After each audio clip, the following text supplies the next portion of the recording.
Hey everyone, I'm here at chapter 4 of Percy Jackson. Last week you might remember that Percy Jackson and his mom went to the beach where Grover came and was like, they're after you, and then they had to leave in a big rush. I also remember from last week that Grover wasn't normal. He was missing his feet. So I'm interested to see what happens in chapter 4.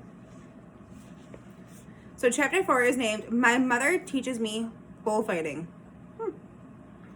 We tore through the night along dark country roads. Wind slammed against the Camaro, rain lashed the windshield.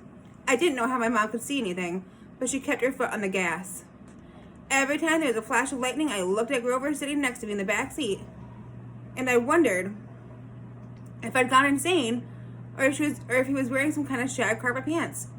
But no. The smell was one I remembered from kindergarten field trips to the petting zoo. Lanolin, like from wool. The smell of a wet barnyard animal. All I could think to say was, so you and my mom know each other? Grover's eyes flitted to the rearview mirror, though there were no cars behind us. Not exactly, he said. I mean, we've never met in person, but she knew I was watching you. Watching me? Keeping tabs on you, making sure you're okay. But I wasn't faking being your friend, he added hastily. I am your friend. What are you exactly? That doesn't matter right now. It doesn't matter. From the race down, my best friend is a donkey. Grover let out a sharp, throaty "Brah!" I'd heard him make that sound before, but I always assumed it was a nervous laugh. Now, I realized it was more like an irritated bleat. Goat, he cried. What? I'm a goat, not a donkey from the race down. You just said it didn't matter. Blah ha ha. There are satires who would trample you underfoot for such an insult. Whoa, wait, satires? You mean like Mr. Brunner's myths? Were those old ladies at the fruit stand a myth, Percy? Was Miss Dodds a myth? So you do admit there was a Miss Dodds? Of course. Then why? The less you knew, the fewer monsters you'd attract. Grover said like it should be perfectly obvious.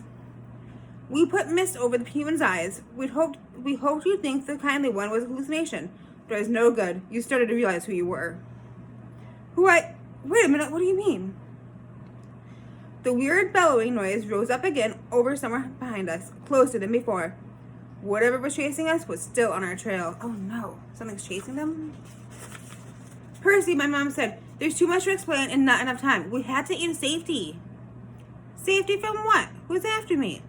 Oh, nobody much, Grover said, obviously still miffed over the donkey comment. Just the Lord of the Dead and a few of his bloodthirstiest minions. Grover? Sorry, Miss Jackson. Could you try faster, please? I tried to wrap my mind around what was happening, but I couldn't do it. I knew this wasn't a dream. I had no imagination. I could never dream up something this weird. My mom made a hard left and we swerved onto a narrow road, racing past darkened farmhouses and wooded hills and a pick-your-own-strawberry sign on white picket fences. Where are we going? I asked. The summer camp I told you about. My mother's voice was tight. She was trying for my sake not to be scared. The place your father wanted to send you. Yeah, the place you didn't want me to go to. Please, dear, my mother begged. This is hard enough. Try to understand. You're in danger. Because some ladies cut yarn? Those poor old ladies, Grover said. Those were the fates. Do you know what that means? The fact they appeared in front of you? They only do that when you're about to... when someone's about to die. Whoa, you said you. No, I didn't. I said someone. You meant you as in me. I meant you like someone, not you. Boys, my mom said. She pulled the wheel hard to the right, and I got a glimpse of a figure she'd swerved to avoid, a dark fluttering shape now lost behind us in the storm. What was that? I asked. We're almost there, my mother said, ignoring my question. Another mile, please, please, please, please. I didn't know where there was, but I found myself leaning forward in the car, anticipating, wanting us to arrive. Outside, there was nothing but rain and darkness, the kind of empty countryside you get way out on the tip of Long Island. I thought about Mrs. Dodds in the moment when she changed into a thing with pointed teeth and leathery wings. My limbs went numb from delayed shock. She really hadn't been human. She'd meant to kill me. And then I thought about Mr. Brunner and the sword he had thrown me. Before I could ask Grover about that, the hair rose in the back of my neck. There was a blinding flash, a jaw-rattling boom, and our car exploded. I remember feeling weightless, like I was being crushed, fried, and hosed down all at the same time. I peeled my forehead off the back of the driver's seat and said, "Ow." "Percy!" my mom shouted. "I'm okay." I tried to shake off the daze. I wasn't dead. The car hadn't really exploded. We'd swerved into a ditch. Our driver's side doors were wedged in the mud. The roof had cracked open like an eggshell and the rain was pouring in. Lightning. That was the only explanation. We'd been blasted right off the road. Next to me in the back seat was a big motionless lump. Grover! He was slumped over, blood trickling from the side of his mouth. I shook his forehead hip, thinking, "No, even if you are a half-barnyard animal, you're my best friend, and I don't want you to die." And then he groaned, "Food!" And I knew there was hope. "Percy," my mother said, "we have to..." Her voice faltered. I looked back, and a flash of lightning through the mud-splattered rear windshield. I saw a figure lumbering towards us on the shoulder of the road. The sight of it made my skin crawl. It was a dark silhouette of a huge guy, like a football player. He seemed to be holding a blanket over his head. His top half was bulky and fuzzy, and his upraised hands made it look like he had horns. I spoke up, "Who is..." "Percy," my mother said, deadly serious. "Get out of the car." My mother threw herself against the driver's side door. It was jammed shut in the mud. I tried mine too. It was stuck too. I looked up desperately at the hole in the roof. It might have been an exit, but the edges were sizzling and smoking. "Climb out the passenger side," my mother told me. "Percy, you have to run. Do you see that big tree?" "What?" Another flash of lightning, and through the smoking hole in the roof, I saw the tree she meant. A huge White House Christmas tree-sized pine at the crest of the hill. "That's the property line," my mom said. "Get over that hill and you'll see a big farmhouse down the valley. Run and don't look back. Yell for help. Don't stop until you reach the door." "Mom, you're coming too." Her face was pale, her eyes sad as she looked at the ocean. "No!" I shouted. "You are coming with me. Help me carry Grover." "Food," Grover moaned, a little louder. The man with the blanket on his head kept on coming towards us, making his grunting, snorting noises. As he got closer, I realized he couldn't be holding a blanket over his head because his hands, huge meaty hands, were swinging at his sides. There was no blanket, meaning the bulky, fuzzy mass that was too big to be his head was his head. And the points that looked like horns?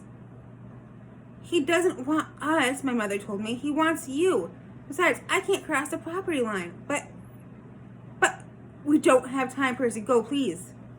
I got mad then. Mad at my mother, at Grover the goat, at the thing with the horns that was lumbering towards us slowly and deliberately like a bull. I climbed across Grover and pushed the door open into the rain. "We're going together. Come on, Mom." "I told you..." "Mom, I'm not leaving you. Help me with Grover." I didn't wait for her answer. I scrambled outside, dragging Grover from the car. He was surprisingly light, but I couldn't have carried him very far if my mom hadn't come to my aid. Together we draped Grover's arms over our shoulders and started stumbling uphill through the wet, waist-high grass. Glancing back, I got my first look at the monster. He was 7 feet tall easy. His arms and legs were like something from the cover of Muscle Man magazine. Bulging biceps and triceps and a bunch of other steps, all stuffed like baseballs under veined rebel skin. He wore no clothes except for underwear. I mean, bright white Fruit of the Looms, which would have looked funny except for the top half of his body was so scary. Coarse brown hair started about his belly button and got thicker as it reached towards his shoulders. His neck was a mass of muscle and fur leading up to his enormous head, which had a snout as long as my arm, snotty nostrils with gleaming brass ring, cruel black eyes, and horns.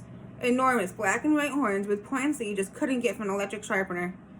I recognized the monster, all right. He had been in one of the first stories that Mr. Brenner had told us. But he couldn't be real. I blinked the rain out of my eyes. "Pacifi's son," my mother said. "I wish I'd known how badly they'd want to kill you. But he's the Don't say his name," she warned. "Names have power." The pine tree was still way too far, 100 yards uphill at least. I glanced behind me again. The bull man hunched over our car, looking in the windows.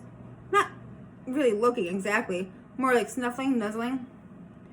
I wasn't sure why he bothered, since we were only about 50 feet away. food, Grover moaned. Shh, I told him. Mom, what is he doing? Doesn't he see us? His sight and hearing are terrible, she said. He goes by smell, but he'll figure out where we are soon enough. As if on cue, the bullman bellowed in rage. He picked up Gabe's Camaro by the torn roof, the chassis creaking and groaning. He raised the car over his head and threw it down the road. It slammed into the wet asphalt and skidded into a shower of sparks for about half a mile before coming to a stop. The gas tank exploded. Not a scratch, I remembered Gabe saying. Oops. Percy, my mom said, when he sees us, he'll charge. Wait until the last second and then jump out of the way. Directly sideways. He can't change directions very well once he's charging. Do you understand? How do you know all this? I've been worried about an attack for a long time. I should have expected this. I was so selfish, trying to keep you near me. Keeping me near you, but another bellow of rage, and the bullman started tromping uphill. He smelled us. The pine tree was only a few more yards, but the hill was getting steeper and slicker, and Grover wasn't getting any lighter. The bullman closed in. Another few seconds, and he'd be on top of us. My mother must have been exhausted, but she shouldered Grover. Go, Percy, separate. Remember what I said. I didn't want to split up, but I had the feeling she was right. It was our only chance. I sprinted to the left, turned, and saw the creature bearing down on me. His black eyes glowed with hate. He squeaked like rotten meat. He lowered his head and charged, those razor-sharp horns aimed straightly for my chest. The fear in my stomach made me want to bolt, but that wouldn't work. I could never outrun this thing. So I held my ground, and at the last moment, I jumped to the side.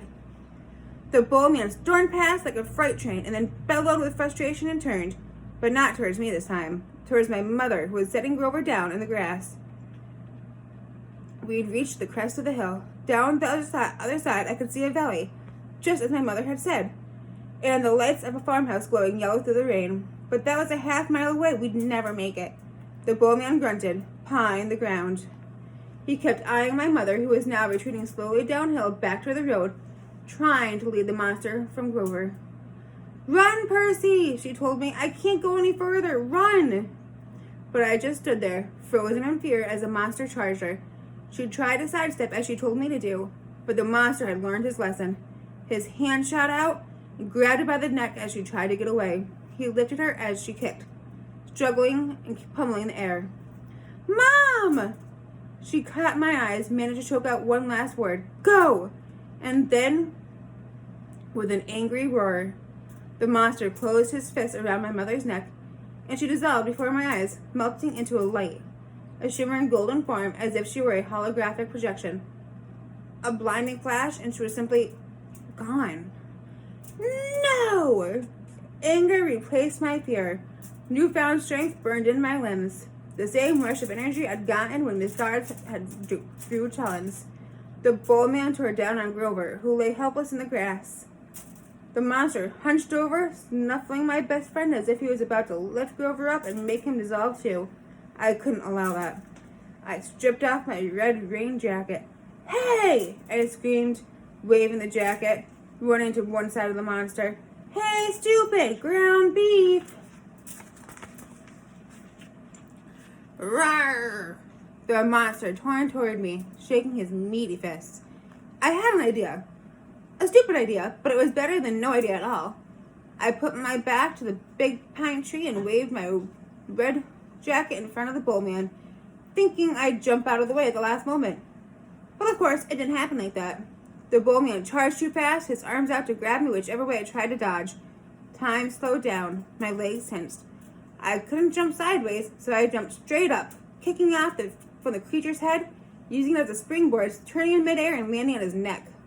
How did I do that?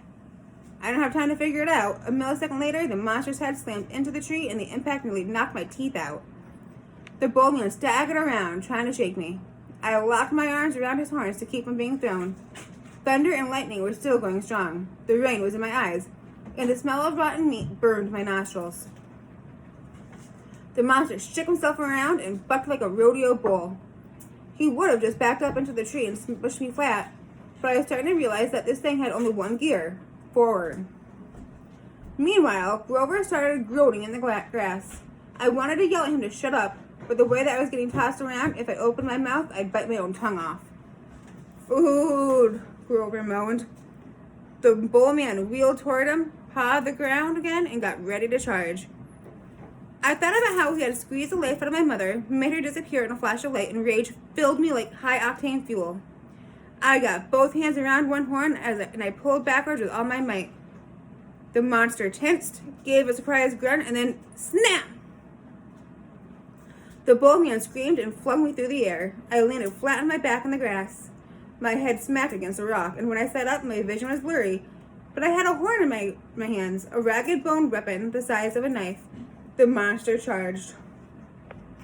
Without thinking, I rolled to one side and came up kneeling, and as the monster barreled past, I drove the broken horn straight into his side, right up under his furry ribcage. The bull man roared in agony. He flailed, clawing at his chest, and began to disintegrate. Not like my mom, in a flash of golden light, but like a crumbling sand, blown away in chunks by the wind. The same way Massad's had burst apart. The monster was gone. The rain had stopped. The storm still rumbled, but only in the distance. I smelled like livestock, and my knees were shaking. My head felt like it was splitting open. I was weak and scared and trembling with grief. I had just seen my mother vanish. I wanted to lay down and cry, but there was Grover needing my help, so I managed to haul him up and stagger down into the valley towards the light of the farmhouse. I was crying, calling for my mother, but I held on to Grover. I wasn't going to let him go. The last thing I remember is collapsing on a wooden porch, looking up at the ceiling fan circling above me, moss flying around in a yellow light, and stern faces of a familiar-looking bearded man and a pretty girl. Her blonde hair curled like a princess's. They both looked down at me. And the girl said, "He's the one. He must be." Silence, Annabeth," the man said. "He's still conscious. Bring him inside." Wow. A lot just happened in that chapter. I wonder what happened to Percy's mom. And I wonder why Percy recognizes the man. And why the girl thinks that he's the one. So if you guys have any questions over this chapter reading, let me know in the comments. But I cannot wait to read chapter 5 with you guys. Have a great Wednesday.